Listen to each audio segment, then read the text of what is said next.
نحمده ونصلي على رسوله الكريم أما بعد فأعوذ بالله من الشيطان الرجيم بسم الله الرحمن الرحيم أقيموا الصلاة وآتوا الزكاة وما تقدموا لأنفسكم من خير تجدوه عند الله إن الله بما تعملون بصير. وسئل النبي صلى الله عليه وسلم أي الصدقة أفضل؟ قال صدقة في رمضان أو كما قال عليه الصلاة والسلام. سامعین محترم اور معزز ساتھیوں، آج رمضان المبارک کا دوسرا جمعہ ہے اور آج 13 روزے مکمل ہو جائیں گے. آہستہ آہستہ رمضان کا مہینہ گزرتا جا رہا ہے اور ہماری کوتاہیوں میں بھی اضافہ ہوتا جا رہا ہے. یعنی ہونا یہ چاہیے کہ اس مہینے میں ہم سبقت لے کے جاتے، ایک دوسرے سے آگے بڑھنے کی کوشش کرتے، لیکن اس کا الٹا ہوتا جا رہا ہے. آپ مسجدوں کا حال دیکھ سکتے ہیں، مسجدیں خالی ہوتی جا رہی ہیں، بازار آباد ہوتے جا رہے ہیں، مارکیٹیں آباد ہوتی جا رہی ہیں. یہ اس مہینے کے ساتھ بھی ایک مذاق چلتا ہے. خیر، یہ تو ہر ایک کا اپنا اپنا مسئلہ ہے. آج جس موضوع پر بیان کرنے کا ارادہ ہے وہ ہے زکوٰۃ. زکوٰۃ اسلام کا دوسرا اہم رکن ہے. یعنی نماز کے بعد جس عبادت کا سب سے بڑا درجہ ہے وہ عبادت زکوٰۃ ہے. روزہ سے بھی پہلے اور حج سے بھی پہلے قرآن کریم کا کوئی پارہ ایسا نہیں ہے کہ جس میں اللہ تعالیٰ نے زکوٰۃ کا ذکر نہ کیا ہو کسی نہ کسی درجے میں، بلکہ بہت سے مقامات پر تو اللہ تعالیٰ نے نماز کے ساتھ زکوٰۃ کا ذکر کیا. اقیموا الصلاۃ وآتوا الزکاۃ، اقیموا الصلاۃ وآتوا الزکاۃ. نماز کا ذکر ہے، پھر زکوٰۃ کا ذکر ہے. آج میں فضیلت بیان نہیں کروں گا زکوٰۃ کی، کیونکہ فضائل تو سبھی کو معلوم ہے. اس کی فضیلت کے لیے اتنا ہی کافی ہے کہ قرآن کے ہر پارے میں اس کا ذکر ہے. احادیث کے اندر ذخیرہ احادیث میں سینکڑوں احادیث صرف زکوٰۃ کے اوپر ہے. اس کی فضیلت کا اندازہ آپ اس بات سے لگا سکتے ہیں کہ حضرت ابو بکر صدیق رضی اللہ عنہ کی خلافت کے زمانے میں جب ایک جماعت نے زکوٰۃ دینے سے انکار کر دیا، وہ سب کچھ مان رہے تھے، وہ نماز بھی مان رہے تھے، روزہ بھی مان رہے تھے، حج بھی مان رہے تھے، مسلمان بھی تھے، اللہ کے نبی کو نبی بھی مان رہے تھے وہ، لیکن انہوں نے یہ کہا کہ زکوٰۃ نبی کے زمانے کے ساتھ خاص تھا. جب نبی صلی اللہ علیہ وسلم دنیا سے چلے گئے تو اب زکوٰۃ کی ضرورت نہیں ہے.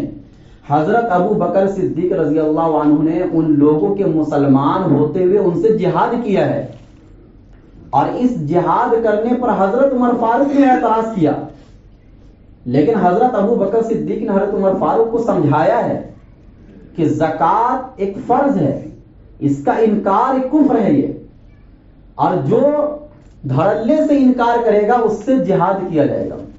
یہ بات حضرت ابو بکر صدیق نے پوری امت کو سمجھایا کہ اس کی کیا اہمیت ہے زکوٰۃ کی. سمجھانا اصل یہ ہے کہ آج زکوٰۃ تو ہے، ایک فرض عبادت ہے، لیکن 70-75% لوگ ایسے ہیں جو زکوٰۃ کو نہیں سمجھتے. انہیں یہ نہیں معلوم کہ زکوٰۃ کن لوگوں پر فرض ہے، کون سے مال میں فرض ہے، اور نہ پوچھنے کی ضرورت محسوس کرتے ہیں. بہت سے غریب ایسے ہیں جو زکوٰۃ نکال دیتے ہیں حالانکہ ان پر زکوٰۃ فرض نہیں ہے، اور بہت سے امیر ایسے ہیں جو زکوٰۃ نہیں نکالتے ہیں حالانکہ ان پر فرض ہے. تو پتہ یہ چلا کہ اس معاملے میں بہت زیادہ افراط اور تفریط کے ہم لوگ شکار ہیں، سمجھتے نہیں ہیں. سب سے پہلے تو میں یہ بتلا دوں کہ کن لوگوں پر زکوٰۃ فرض ہے، وہ کون سے ایسے لوگ ہیں، شریعت کی نظر میں مالدار کن کو کہا جاتا ہے. نمبر 1 وہ آدمی خود مسلمان ہو. نمبر 2 ایک آزاد ہو. آزاد تو بہرحال آج کے زمانے میں آزاد غلام والا مسئلہ ہے نہیں، لیکن پھر بھی حدیثوں کے اندر یہ چیزیں لکھی ہوئی ہے، اس لیے میں بتا رہا ہوں کہ آزاد ہو. نمبر 3 عقل مند آدمی ہو. پاگل آدمی پر زکوٰۃ فرض نہیں، چاہے اس کی ملکیت میں کتنا بھی مال ہو، کیونکہ مکلف بننے کے لیے عقل کا ہونا ضروری ہے کسی بھی عبادت کے فرض ہونے کے لیے.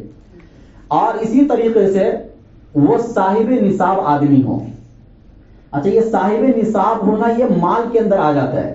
تو اب میں آگے بتلا دیتا ہوں کہ پھر کون سے مال پر زکوٰۃ فرض ہے. یہ تو ہم نے سمجھ گئے کہ بھائی ہم مسلمان ہونا ضروری ہے, عقل مند ہونا ضروری ہے. اسی طریقے سے ہمیں صاحب نصاب ہونا ضروری ہے. یہ صاحب نصاب کیا چیز ہے اور کس آدمی کو شریعت کی نظر میں مالدار سمجھا جاتا ہے؟ چونکہ نبی صلی اللہ علیہ وسلم کے زمانے میں سونا اور چاندی چلتا تھا اور اسی سے بازار کے ریٹ کو مقرر کیا جاتا تھا. اس زمانے میں درہم و دنانیر چلا کرتے تھے نبی کے زمانے میں. تو اللہ کے نبی صلی اللہ علیہ وسلم نے اپنے زمانے کے اعتبار سے بتایا کہ 20 مسقال اگر سونا ہوگا تو اس پر زکوٰۃ فرض ہے. اب اس کا اندازہ پھر آج کے زمانے میں لگانا پڑے گا, کیونکہ اس زمانے میں وہ بولنے کا انداز الگ تھا اور آج کے زمانے میں بولنے کا انداز الگ ہے. آج ہمارا آپ یہ بول دیتے ہیں کہ 7.5 تولہ سونا ہو اور 52.5 تولہ چاندی ہو تو اس میں زکوٰۃ فرض ہے. یا اس کو اگر گرام کے اعتبار سے سمجھنا چاہتے ہیں تو 87 گرام 480 ملی گرام یہ سونے کے اندر ہے اور 612 گرام 300 کچھ ایسے گرام ملی گرام یہ چاندی کے اندر ہے. یعنی اتنا اگر آپ کے پاس سونا یا چاندی ہے تو آپ پر زکوٰۃ فرض ہے. لیکن یہ اتنے ہی سے آپ کو نہیں سمجھ میں آئے گا. ایک آدمی وہ ہے جس کے پاس سونا مکمل ہے, چاندی کم ہے تو صاحب نصاب ہو جائے گا. ایک آدمی وہ ہے جس کے پاس چاندی مکمل ہے, سونا کم ہے تو بھی صاحب نصاب مانا جائے گا وہ. ایک آدمی وہ ہے جس کے پاس سونا بھی بہت تھوڑا ہے, 7.5 تولہ نہیں ہے اور چاندی بھی 52.5 تولہ نہیں ہے, تو اب اس کے اوپر زکوٰۃ فرض ہوگی کہ نہیں ہوگی؟ تو اس کو اس طریقے سے سمجھنا ہے کہ جو تھوڑا سونا آپ کے پاس ہے, اگر آپ اس کی قیمت لگائیں گے تو اس کی قیمت کو جوڑ کر چاندی کے ساتھ جوڑ کر دیکھا جائے گا. اگر وہ چاندی کی رقم 52.5 تولہ چاندی تک پہنچ جاتی ہے تو اس آدمی کو بھی صاحب نصاب مانا جائے گا. اسی طریقے سے ایک آدمی کے پاس چاندی بھی بہت کم ہے, سونا بھی بہت کم ہے اور کچھ مال بھی ہے اس کے پاس, تو یہ تینوں کو ملا کر دیکھا جائے گا. اگر تینوں کو ملا کر چاندی کے نصاب تک پہنچ جاتا ہے, مان لیجیے چاندی جو 52 تولہ چاندی 50,000 میں, ایک مثال کے طور پر کہ 50,000 میں آ جاتا ہے, تو اب یہ دیکھا جائے گا کہ جو تھوڑا سونا, تھوڑا چاندی, تھوڑا کیش, یہ سب ملا کر 50,000 ہو رہا ہے کہ نہیں ہو رہا ہے؟ اگر ہو رہا ہے تو اس آدمی کو بھی صاحب نصاب مان لیا جائے گا. اور اگر یہ تینوں تھوڑا تھوڑا پھر بھی نہیں ہو رہا ہے 50,000, تو آپ کے پاس کوئی تجارتی مال ہے, یعنی کسی مال کو آپ نے اس لیے خریدا ہے کہ بھائی اس کو بیچنا ہے. مان لیجیے آپ نے موبائل خریدا 10,000 کا, اس نیت سے خریدا کہ اس کو بیچنا ہے, تو یہ 10,000 کا موبائل بھی اس کے ساتھ جوڑ دیا جائے گا اور آپ صاحب نصاب ہو جائیں گے. تو پتہ یہ چلا کہ کسی بھی چاندی یا سونے کو مکمل ہونا ضروری نہیں ہے صاحب نصاب ہونے کے لیے. یہ سب تھوڑے تھوڑے بھی ہوں گے تو سب کا ریٹ لگایا جائے گا آج کے زمانے کے اعتبار سے, اور ریٹ لگانے کے بعد اس قیمت کو آپ دیکھیے. چاندی مین ہے, یعنی کسی بھی انسان کے صاحب نصاب ہونے میں چاندی اصل ہے. 52.5 تولہ چاندی, چونکہ اللہ کے نبی صلی اللہ علیہ وسلم نے بھی نصاب کو چاندی سے جوڑا ہے. اب چاندی سے جوڑنے میں فائدہ فقیروں کا, غریبوں کا زیادہ ہے, کیونکہ اگر آپ سونے کے حساب سے جوڑنے جائیں گے تو بہت سے مالدار لوگ صاحب نصاب نہیں ہو پائیں گے. تو اس لیے چاندی کے حساب سے ریٹ لگایا جاتا ہے. تو چاندی کو آپ ذہن میں رکھیے, آپ ریٹ معلوم کر لیجئے کہ 52.5 تولہ چاندی کی کیا قیمت ہوتی ہے. اگر اس قیمت کا پیسہ بھی اگر آپ کے پاس ہے, مان لیجیے سونا چاندی نہیں ہے, جیسے مردوں کے پاس عام طور سے سونا چاندی نہیں ہوتا ہے, لیکن 50,000 روپیہ آپ کے بینک میں 10 رمضان کو آیا اور اگلے 10 رمضان تک وہ 50,000 روپیہ ہے, تو بھی آپ کو صاحب نصاب مان لیا جائے گا, اگرچہ سونا چاندی نہ ہو. تو پہلی چیز جو میں نے سمجھایا وہ یہ کہ صاحب نصاب ہونا ضروری ہے آدمی کا, صاحب نصاب ہونا. صاحب نصاب ہونے کے بعد پھر اس مال میں کچھ شرائط ہے. وہ مال بڑھنے والا ہونا چاہیے, مال میں بڑھوتری کی صلاحیت ہو. سونا اور چاندی قدرتاً بڑھنے والا مال ہے, اس کو بڑھانے کی ضرورت نہیں ہے. یہ قدرتاً اللہ کی طرف سے خلقی طور پر یہ بڑھنے والا مال ہے, یہ بڑھتے ہی رہتا ہمیشہ. اس کے علاوہ جو مال آپ کے پاس گھروں کے اندر ہے جس کو آپ نے خریدنے کی نیت سے لائے ہیں, تو اس کے اندر تجارت کا ہونا یا کیش پیسہ جو ہے, تو اس میں کاروبار کا ہونا ضروری ہے. یہ بڑھنا گھٹنا والا سلسلہ پورے سال لگے رہنا چاہیے، تو اس مال میں بھی زکوٰۃ فرض ہوگا۔ تو دوسری شرط یہ ہو گئی، پہلی تو صاحب نصاب ہونا، دوسری شرط یہ ہو گئی کہ مال بڑھنے والا ہونا چاہیے، سونا چاندی کے علاوہ۔ مان لیجیے آپ نے ہیرے جواہرات لائے، اب ہیرے جواہرات آپ نے گھر سجانے کے لیے لائے ہیں، تو اس میں تھوڑی نا زکوٰۃ فرض ہوگی۔ زکوٰۃ فرض ہونے کے لیے ضروری ہے کہ اس ہیرے جواہرات کو آپ بیچنے کا کاروبار کر رہے ہیں، تو یہ بڑھنے والا مال ہو گیا۔ اب اس ہیرے جواہرات پر بھی زکوٰۃ فرض ہوگی، اصلاً نہیں، تجارت والا ہونے کی وجہ سے۔ تو یہ دوسری شرط ہے مال نامی ہونا۔ تیسری شرط یہ ہے مال کے اندر کہ مال پر ملکیت مکمل ہو آپ کی، مال پر ملکیت مکمل ہو آپ کی۔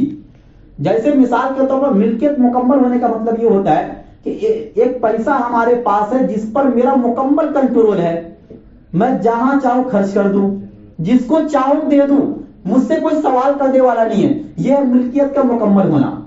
لیکن اگر آپ نے کسی سے قرض لیا 50,000 روپیہ، تو ظاہر سی بات ہے یہ 50,000 روپیہ قرض کا مانا جائے گا، اس پر آپ کی ملکیت نہیں ہے، سامنے والا اگر مانگے گا تو واپس اس کو لوٹانا پڑے گا۔ اگر آپ نے کسی سے قرض لیا اور گروی کے طور پر 50,000 اس کے پاس آپ نے رکھ دیا، تو یہ جو 50,000 روپیہ گروی والا مال آپ نے رکھا ہے، اس پر نہ دینے والے پر زکوٰۃ ہے نہ لینے والے پر زکوٰۃ ہے، کیونکہ کوئی اس کا مالک نہیں ہے، کیونکہ وہ قرض کے بدلے میں ہو گیا۔ جب تک آپ قرض واپس نہیں کریں گے وہ گروی والا مال آپ کو واپس ملے گا نہیں۔ تو اس لیے مکمل قبضہ اس مال پر ہونا چاہیے آپ کا، یعنی عرف میں جس کو آپ کا مال کہا جاتا ہے، عرف میں اگر آپ کو اس کو سمجھنا ہے تو جس کو آپ کا مال کہا جاتا ہے، کوئی دوسرا آدمی اس میں اپنا حصہ داری نہ بنائے کہ بھائی اس میں میرا بھی حصہ ہے، تو پھر وہ ملکیت مکمل نہیں ہوئی۔ ملکیت مکمل اس وقت مانی جائے گی کہ جس مال پر مکمل کنٹرول اور مکمل قبضہ آپ کا ہے، تو ایسے مال پر زکوٰۃ فرض ہے۔ دیکھیے یہ شرائط اسلام نے کیوں لگائے ہیں؟ زکوٰۃ کو آسان بنانے کے لیے۔ ہمیں اور آپ کو مشکل لگتا ہے، اگر شریعت کو مشکل بنانا ہوتا زکوٰۃ کو تو یہ شرائط بیان ہی نہ کرتی شریعت۔ شرائط بیان کرنا ہی اس بات کی دلیل ہے کہ زکوٰۃ کو آسان بنا کر فرض کیا گیا ہے۔ تو تیسری شرط کیا ہو گئی؟ ملکیت مکمل ہونی چاہیے آپ کی۔ چوتھی شرط یہ ہے کہ اس مال کے تعلق سے کہ مال ضرورت یعنی حاجات اصلیہ سے زائد ہو، یعنی آپ کے گھروں میں جو ضروریات ہیں ان ضروریات سے وہ مال زائد ہو۔ مثال کے طور پر 1 مہینے کا راشن آپ 5,000 میں بھرتے ہیں، اب بینک میں جو پیسہ رکھا ہوا اسی میں سے آپ نکال کے 5,000 کا راشن لائیں گے، تو یہ 5,000 کو پہلے آپ الگ کر لیجئے، اس میں زکوٰۃ نہیں ہے۔ رمضان کا مہینہ چل رہا، آپ کپڑے وغیرہ خریدیں گے اپنے بچوں کے لیے، آپ کپڑے کا پیسہ پہلے الگ کر لیجئے۔ یا اس کے علاوہ جو بھی آپ کی ضروریات ہو سکتی ہیں آپ اس کی ایک لسٹ بنا لیجئے، اور ان ساری ضروریات کا ایک خاکہ بنا کر آپ اتنا پیسہ الگ کر لیجئے۔ پیسہ الگ کرنے کے بعد جو پیسہ بچے گا زکوٰۃ اس میں ہے، یعنی ضرورت سے زائد مال۔ ضرورت سے زائد سے مراد یہاں پر 1 مہینے کی ضرورت ہے، پورے سال کی ضرورت نہیں ہے کہ آدمی پھر پورے سال کا حساب لگا کے بیٹھ گیا، پھر تو جو پیسہ پورا اس کا ختم ہو جائے گا۔ تو 1 مہینے کی جو بھی آپ کی ضروریات ہیں ان ساری ضروریات کے لیے آپ پیسہ الگ کر لیجئے، اور اس کے بعد جو پیسہ بچ رہا ہے اس پیسے پر زکوٰۃ ہے۔ تو چوتھی شرط کیا ہے کہ حاجات اصلیہ سے زائد وہ مال ہونا چاہیے۔ پانچویں شرط یہ ہے کہ قرض سے خالی مال ہو۔ ایک انسان کے اوپر قرض ہے، مان لیجئے 50,000 روپے پر زکوٰۃ فرض ہو جاتی ہے، اب 50,000 روپے آپ نے کسی کا قرض بھی لیا ہے تو پھر آپ پر زکوٰۃ فرض نہیں ہے، یہ پیسے سے آپ قرض ادا کریں گے۔ یا اب یہاں پر کئی شکلیں ہیں، کون سا قرض مانا جائے گا؟ چونکہ آج کے زمانے میں ہوتا کیا ہے، جو بڑے بڑے تجارتی لوگ ہیں وہ کروڑوں روپیہ قرض لے لیتے ہیں بینک سے، تو کیا ان کے اوپر زکوٰۃ فرض نہیں ہوگی؟ یہ مسئلہ سمجھنا ہے۔ کیا ہے قرض والا مسئلہ یہ ہے کہ اس قرض کا اعتبار کیا جائے گا کہ جو سال مکمل ہونے سے پہلے آپ نے کسی سے قرض لیا ہے۔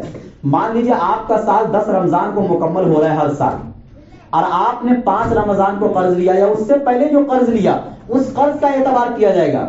10 رمضان کے بعد جو قرض لیں گے اس قرض کا اعتبار نہیں کیا جائے گا۔ پہلی بات تو یہ ہے۔ دوسری بات یہ ہے کہ جو انسان کی اپنی ذمہ داری کے لیے جو قرض لیتا ہے آدمی، جیسے گھر چلانے کے لیے قرض لیا، شادی بیاہ کے لیے نارمل قرض، یعنی فضول خرچی کرنے کے لیے نہیں، جو قرض آپ لیتے ہیں اس والے قرض کا اعتبار کیا جائے گا۔ وہ قرض جس کو 20-20 سال میں ادا کرنا ہے، جو قسطوں پر ادا کیا جاتا ہے 20-20 سال میں، ایسے قرض کا کوئی اعتبار نہیں ہے، صرف 1 سال کے قرض کو الگ کیا جائے گا بس۔ صرف کتنے؟ 1 سال کے۔ مان لیجیے ہر سال آپ کو 1 لاکھ روپیہ ادا کرنا ہے، تو صرف 1 لاکھ کو الگ کیا جائے گا، باقی 19 لاکھ جو آپ قرض لے کے رکھے ہیں اس کا کوئی اعتبار نہیں ہے، چونکہ بڑے بڑے تجارتی لوگ اسی طریقے سے قرض لیتے ہیں۔ تو یہاں پر یہ مسئلہ سمجھنا ہے۔ اور تیسری اس کے اندر شرط یہ ہے قرض کے اندر کہ آپ کے اوپر جو ذمہ داری ہے، یعنی جو قرض آپ نے لیا ہے، اس کا مطالبہ انسانوں کی طرف سے ہونا چاہیے۔ اللہ کی طرف سے جس قرض کا مطالبہ کیا جاتا ہے اس قرض کو الگ نہیں کیا جائے گا۔ اس کو میں ایک مثال سے سمجھاتا ہوں کہ جیسے مان لیجیے آپ کے پاس 5 لاکھ روپیہ بینک میں پڑا ہوا تھا، حج کا مہینہ چلا گیا تو حج تو آپ کے اوپر فرض ہو گیا، اب اگلا سال آیا، اس پر سال بھی مکمل ہو گیا پیسے پر، تو آپ یہ نہیں کہہ سکتے کہ بھائی یہ پیسہ تو حج کے لیے تھا اور حج فرض بھی ہو گیا، اللہ کا قرض ہو گیا، یہ لہٰذا اس میں کوئی زکات نہیں نکالوں گا، ایسا نہیں ہے، کیونکہ اس کا مطالبہ اللہ کی طرف سے ہوگا، انسان کی طرف سے نہیں۔ وہ قرض جس کا مطالبہ اللہ کی طرف سے ہوتا ہے، انسان کی طرف سے نہیں ہوتا ہے، اس قرض کو زکات میں الگ نہیں کیا جاتا ہے۔ اچھا، یہاں پر لگے ہاتھوں ایک مسئلہ اور بتا دوں کہ آج کل بہت سے لوگ بچیوں کے لیے پیسہ جمع کر کے رکھتے ہیں، یا سونا چاندی کی شکل میں جمع کر کے رکھتے ہیں، یا کسی بھی طریقے سے جو رکھتے ہیں، ان پیسوں پر بھی زکات ہے۔ آپ حج کے لیے جو پیسہ رکھیں گے اس پر بھی زکات ہے۔ تو یا تو آپ یہ کریں کہ وہ وقت آنے سے پہلے سال مکمل ہونے سے پہلے آپ خرچ کر ڈالیں، لیکن اگر آپ نہیں خرچ کر رہے اور سال مکمل ہو رہا ہے تو اس پر زکات ہے۔ آج کل بہت سے لوگ چونکہ یہ مسئلہ نہیں سمجھتے ہیں اور ان کو ایسا لگ رہا ہوتا ہے کہ بھائی یہ پیسہ تو بھائی ایک ضرورت کے لیے رکھا ہوا ہے۔ بھائی ضرورت اسی ضرورت کا اعتبار ہے جس کو شریعت ضرورت سمجھتی ہے، جس کو ہم اور آپ ضرورت سمجھتے ہیں اس کو ضرورت نہیں کہا جاتا ہے۔ اچھا، اسی طریقے سے چھٹی شرط مال کے لیے یہ ہے کہ اس مال پر سال مکمل ہونا ضروری ہے، لیکن اس میں بھی تھوڑی تفصیل ہے، یہ ایسے نہیں سمجھ میں آئے گا۔ اس کو میں مثال سے سمجھاؤں کہ 10 رمضان کی مثال چل رہی ہے، اب 10 رمضان جو ہے 50,000 روپیہ میرے پاس آیا، اگلے 10 رمضان تک 50,000 روپیہ۔ اچھا، یہ جو سال ہے نا، یہ چاند والے سال کا اعتبار ہے، یہ بھی بتا دوں۔ جو شمسی مہینہ یعنی جو جنوری فروری والا جو مہینہ ہے، اس والے مہینے کا اعتبار نہیں ہے۔ کسی بھی عبادات کو انجام دینے کے لیے اسلام کے اندر شرعی مہینے کا اعتبار کیا جاتا ہے۔ تو اگر آپ لوگ رمضان میں ہی ادا کرتے ہیں تو ایک تاریخ آپ کو متعین کرنی پڑے گی، اور ہر سال اسی تاریخ میں زکوٰۃ آپ کو ادا کرنی ہے، اور اسی تاریخ میں آپ کے اوپر زکوٰۃ کو فرض مانا جائے گا۔ تو میں یہ بتا رہا تھا کہ سال گزرنے کی جو شرط ہے، تو یہ 50,000 روپیہ جو پچھلے 10 رمضان کو تھا، ابھی بھی 10 رمضان تک 50,000 روپیہ ہے، یعنی میں صاحب نصاب ہو گیا۔ مسئلہ کیا ہوتا ہے کہ 50,000 روپیہ آپ نے بینک میں رکھا، پھر اگلے مہینے 10,000 اور آپ نے جمع کر دیا، اس میں 10,000 اور جمع کر دیا۔ آدمی کا مال بڑھتے رہتا ہے نا، مان لیجیے آپ بڑھتے ہی جا رہا ہے آپ کا مال۔ ایسا بھی ہوا کہ 10 رمضان سے پہلے 5 رمضان کو میں نے 10,000 اور اس میں شامل کر دیا، وہ مال 50,000 کا کتنا ہو گیا؟ 1.5 لاکھ روپیہ وہ مال بن گیا مان لیجیے۔ تو اب یہ نہیں کہا جائے گا کہ بھائی دوسرے والا جو 10,000 ہے اس پر ابھی 11 مہینہ گزرا ہے، کسی پر جو ہے 8 مہینہ گزرا ہے، کسی پر 7 مہینہ، یہ نہیں دیکھا جائے گا۔ آپ جب صاحب نصاب بن گئے تو بننے کے بعد جو بھی مال اس پر اضافہ ہوگا، چاہے 1 دن پہلے کیوں نہ ہو، چاہے 1 دن پہلے اس مال پر اضافہ کیوں نہ ہو، اس پورے مال کو جوڑ کر زکوٰۃ نکالی جائے گی۔ 50,000 کی زکوٰۃ تو ہے ہی، اگر 9 رمضان کو آپ نے اپنے بینک میں 1 لاکھ روپیہ اور ڈال دیا تو یہ 1 لاکھ روپے پر بھی زکوٰۃ اور اس 50,000 پر بھی زکوٰۃ۔ یہ نہیں کہا جائے گا کہ اس 1 لاکھ پر الگ سے 1 سال گزارنا ضروری ہے۔ اتنا حساب کون رکھے گا کہ بھائی 10 روپیہ کا اضافہ ہوا ہے اس کا بھی الگ سے حساب رکھو، 100 روپے کا بھی حساب رکھو، تو اتنا حساب انسان کے لیے بھی مشکل ہے۔ اور اس طریقے سے اگر زکوٰۃ فرض کریں گے تو وہ زکوٰۃ میں وہ مذاق بن جائے گا پھر وہ۔ تو اس لیے شریعت نے ایک تاریخ مقرر کروا دی اور اس تاریخ میں جتنا مال آپ کے پاس ہے ضرورت سے زائد نکال کر اس سارے مال پر زکات فرض کر دی جائے گی. الگ الگ ہر مال پر سال کا گزرنا ضروری نہیں ہے. اچھا اس میں ایک چیز اور کہ کبھی ایسا بھی ہو سکتا ہے کہ آپ کا مال سال میں کم ہو جائے, جو نصاب سے بھی کم ہو. مان لیجیے 50 پر نصاب بن رہا ہے اور سال میں کسی مہینے آپ کا مال 20,000 بچا, تو پھر کیا کیا جائے گا؟ کیا 20,000 جو بچا پھر اس کے بعد جو 50 آئے گا وہاں سے ہم تاریخ کا اعتبار کریں گے, یا جو پچھلی تاریخ ہے وہی چلے گی؟ تو شریعت میں جو پچھلی تاریخ ہے وہی چلے گی, کیونکہ کمی بیشی یہ تو انسان کے مال میں ہوتے رہتا ہے. ہاں اگر مکمل پیسہ ختم ہو گیا, ایک بھی روپیہ آپ کے پاس نہیں بچا, اب اس کے بعد جو مال آئے گا اب وہاں سے تاریخ کا اعتبار کیا جائے گا.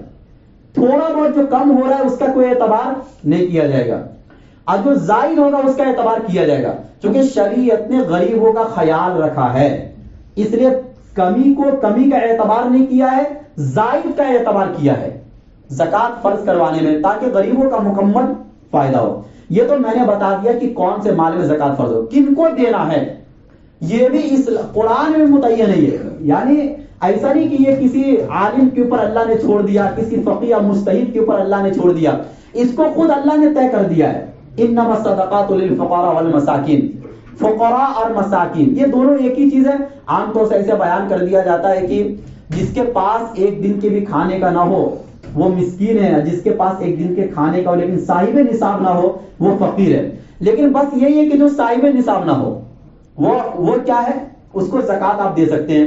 انما الصدقات للفقراء والمساکین والعاملین علیہا, زکات وصول کرنے والے.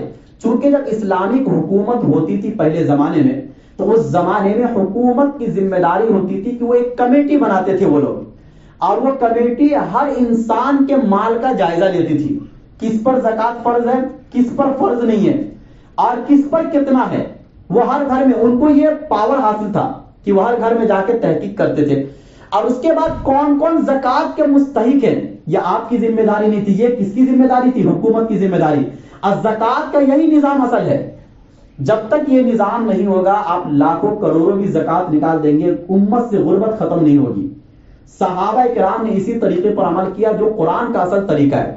اگرچہ ایسا نہیں کہ آپ زکات نہیں نکالیں گے, زکات نکالنے سے آپ کی فرضیت تو ادا ہو جائے گی, قیامت کے دن آپ سے سوال نہیں کیا جائے گا, لیکن زکات کا جو دوسرا دنیاوی فائدہ تھا کہ امت سے غربت کو ختم کرنا, یہ اس کے بغیر نہیں ہو سکتا ہے. اجتماعی نظام کے بغیر زکات کا پیسہ اسلامک حکومت میں ایک جگہ پر جمع ہوتا تھا, اور حکومت پھر جائزہ لیتی تھی کہ کون غریب, یتیم, بیوہ, مسکین.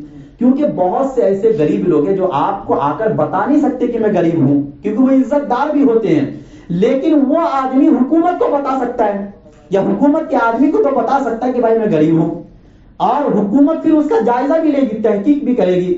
بہت سے مدارس ایسے ہیں کہ بھائی مدرسے کو ضرورت ہے یا نہیں ہے, ہم اور آپ تو دے دیں گے, لیکن جب حکومت کے ہاتھ میں یہ سب کام ہوگا تو وہ پوری تحقیق کرے گی.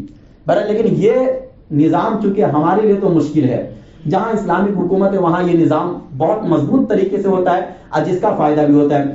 لیکن یہ جو کمیٹی کے جو لوگ ہیں یہ ان کو بھی زکات دیا جا سکتا ہے, یہ زکات حکومت دے گی, چونکہ یہ سارا اپنا وقت ہمارے اور آپ کے لیے خرچ کر رہے ہیں, کمانے کا ان کو ٹائم ملا نہیں, تو زکات کا پیسہ اللہ نے کہا کہ ان کو بھی دے سکتے ہیں.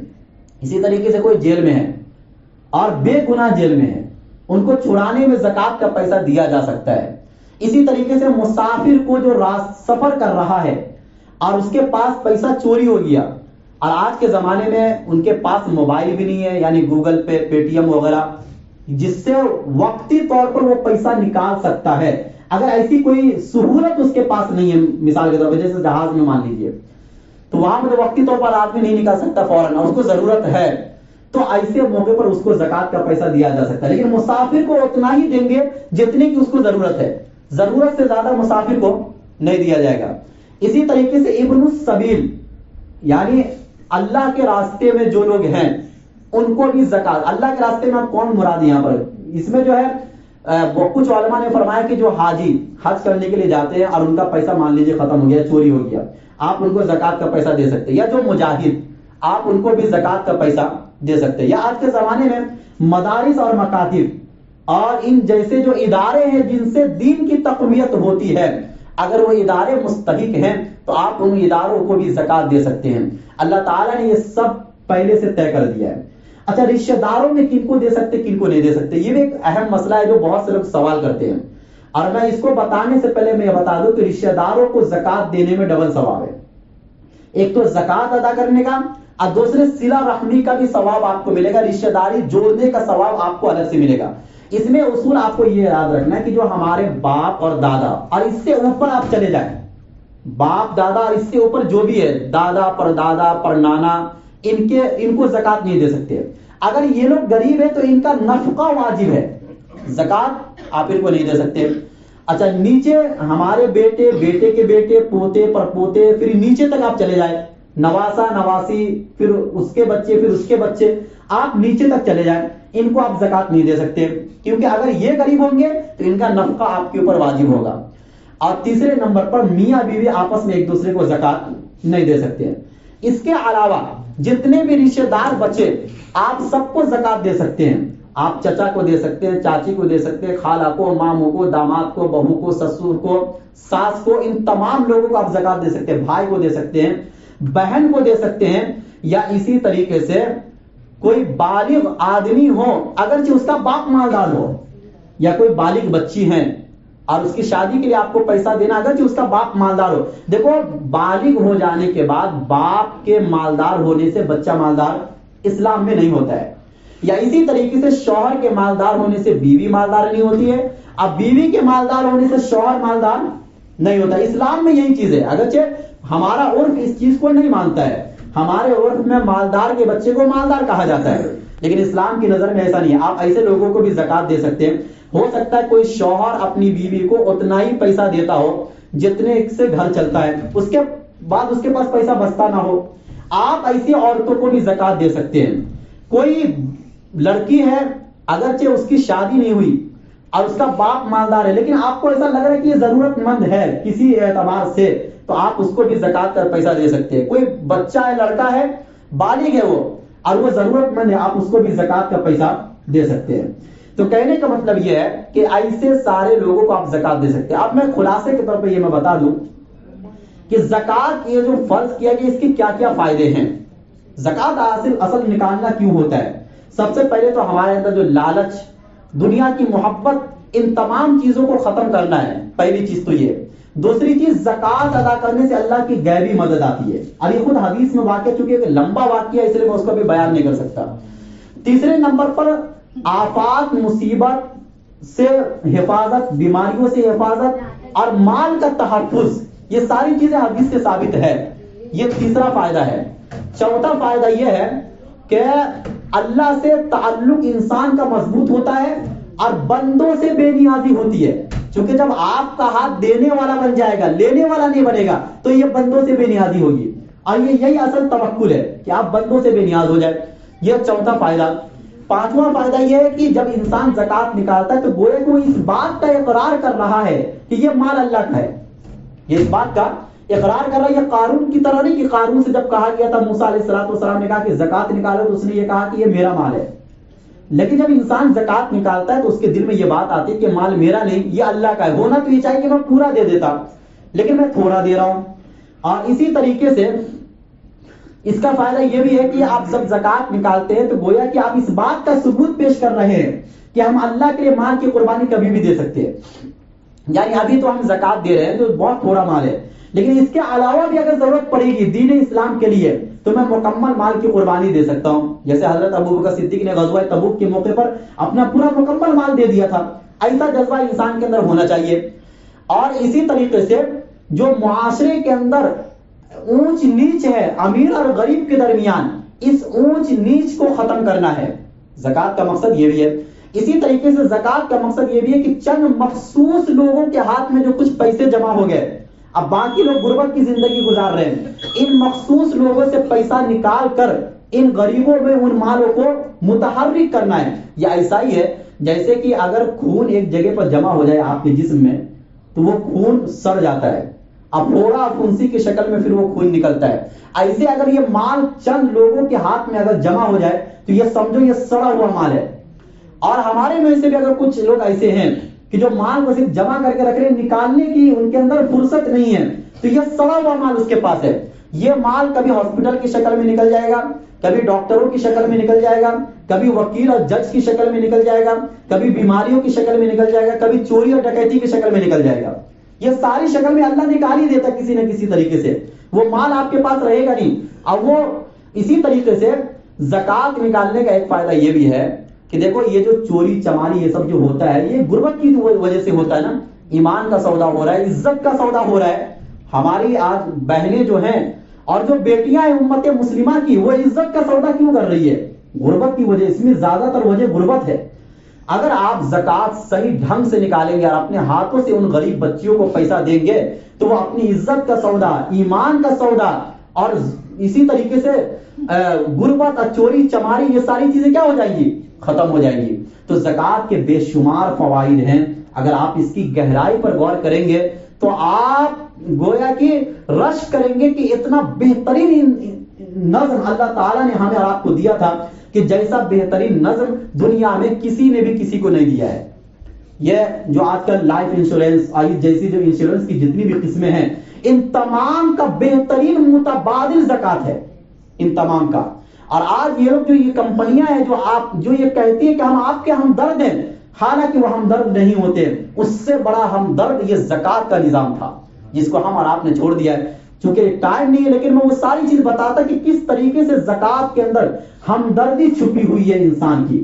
اسی طریقے سے زکات نکالنے میں ایک فائدہ یہ بھی ہے کہ اگر آپ آج زکات نکالیں گے، کسی غریب کی مدد کریں گے، کل کو اگر آپ محتاج ہو جائیں گے سامنے والا آپ کو مدد کرے گا، اور اتنا اللہ دلوائے گا کہ آپ حساب نہیں کر پائیں گے. ایسا ہی ہوتا ہے نا، جب یہ جذبہ انسان کے اندر پیدا ہو جاتا ہے تو دیکھو انسان کے اوپر حالات کبھی بھی آ سکتے ہیں، اس کی کوئی گارنٹی نہیں رہ سکتا ہے.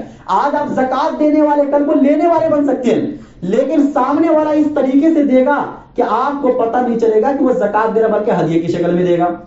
اسی لیے اچھا بس مسائل بہت سارے ہیں. اگر آپ میں سے کسی بھی حضرات کو زکات کا کوئی بھی مسئلہ پوچھنا ہو تو آپ ہمارے نمبر پر، واٹس ایپ نمبر پر آپ میسج کر سکتے ہیں. کیونکہ کال اس لیے میں منع کر رہا ہوں کیونکہ رمضان کا مہینہ چل رہا ہے، ہر وقت ہر انسان کا کال اٹھایا نہیں جا سکتا ہے، بہت سی ٹائمنگ ہوتی ہے. تو چونکہ زکات نکالنا ہی ہے اور سمجھ کر نکالنا ہے، تو اس لیے آپ زکات کا مسئلہ پہلے پوچھئے، سمجھ میں آ رہا تو بھی پوچھئے دل کی تسلی کے لیے، اور پوچھنے کے بعد ہی آپ زکات نکالیے، اس سے پہلے آپ زکات نہیں نکالیے. اچھا اس کے علاوہ ایک چیز اور کہ زکات کے علاوہ بھی ہمارے مال میں حق ہے. چونکہ یہ رمضان کا مہینہ ہمدردی یا غم گساری کا مہینہ ہے. بہت سے ایسے لوگ ہوتے ہیں کہ جو غریب تو نہیں ہے شریعت کی نظر میں، لیکن وہ مجبور ہیں، ان کو پیسوں کی ضرورت ہے، آپ کے پیسوں کی. لہذا ایسے لوگوں کا اس رمضان کے مہینے میں خیال کرنا ضروری ہے. اللہ کے نبی صلی اللہ علیہ وسلم رمضان کے مہینے میں تیز ہواؤں سے زیادہ سخی بن جاتے تھے. یہ صحیح بخاری کے الفاظ ہے کہ اللہ کے نبی تو ویسے بہت زیادہ سخی تھے، لیکن جب رمضان کا مہینہ آتا تھا تو جیسے تیز ہوا چلتی اس سے کہیں زیادہ سخی اللہ کے نبی صلی اللہ علیہ وسلم بن جاتے تھے. تو ہمیں اور آپ کو صرف یہ نہیں دیکھنا کہ زکات ہمارے مال میں فرض ہے بس ہم اتنا ہی ہم نکالیں گے. اس کے علاوہ بھی امت میں ایسے طبقات ہیں، ایسے لوگ ہیں کہ جن کو آپ زکات کا پیسہ تو نہیں دے سکتے ہیں، لیکن اس کے علاوہ آپ کے مال میں یہ حق ہے کہ آپ ان کے حقوق کو ادا کریں. جیسے آج کے زمانے میں امام، مؤذن اور جو علماء حضرات ہیں وہ آپ سے کھل کر نہیں مانگ سکتے، آپ مانگنا ان کے لیے مناسب بھی نہیں ہے، یہ ان کے علم شان کے خلاف ہے. لیکن یہ آپ کی ذمہ داری ہے کہ جو لوگ دین کا کام جو بھی کر رہے ہیں، ان میں کوئی بھی آ سکتا ہے، ان تمام کا آپ خیال رکھیں، خصوصاً اس مہینے کے اندر کہ جس مہینے کو ہمدردی اور غم گساری کا مہینہ قرار دیا گیا، اور جس مہینے میں ہمارے پیارے آقا صلی اللہ علیہ وسلم اپنی سخاوت کا دریا بہایا کرتے تھے، اور جس مہینے کے بارے میں اللہ کے نبی صلی اللہ علیہ وسلم نے فرمایا کہ سب سے بہترین صدقہ رمضان کا صدقہ ہے. تو ایسے مہینے کے اندر آپ جو ہے چوکنا رہنے کی ضرورت ہے کہ ایسا نہ ہو کہ آپ کی بے توجہی، اللہ پرواہی کے نتیجے میں بہت سے وہ لوگ جو دین کی خدمت کر رہے ہیں وہ رمضان کے بعد اپنا ارادہ بدل دے اور ان کو ایسا لگے بھائی دین کی خدمت میں کوئی مطلب نہیں ہے، لہذا ہم دنیا کا مال کمائیں گے اور ہم بھی اسی طریقے سے عیاشی کریں گے جیسے اور لوگ کرتے ہیں. تو اسی لیے مال کو جمع کر کے مت رکھیے. یہ مال جمع کر کے رکھنا انسان کے لیے نقصان دہ ہے. جو حق بنتا ہے وہ حق نکالنے کے بعد جو پیسہ آپ کے پاس جمع ہے وہ نقصان دہ نہیں ہے، لیکن حق کو مارتے ہوئے جو پیسہ آپ جمع کر کے رکھ رہے ہیں، بہرحال یہ مال آپ کے لیے نقصان دہ ہے۔ اللہ تعالی ہم سب کو کہنے سننے سے زیادہ عمل کرنے کی توفیق نصیب فرمائے۔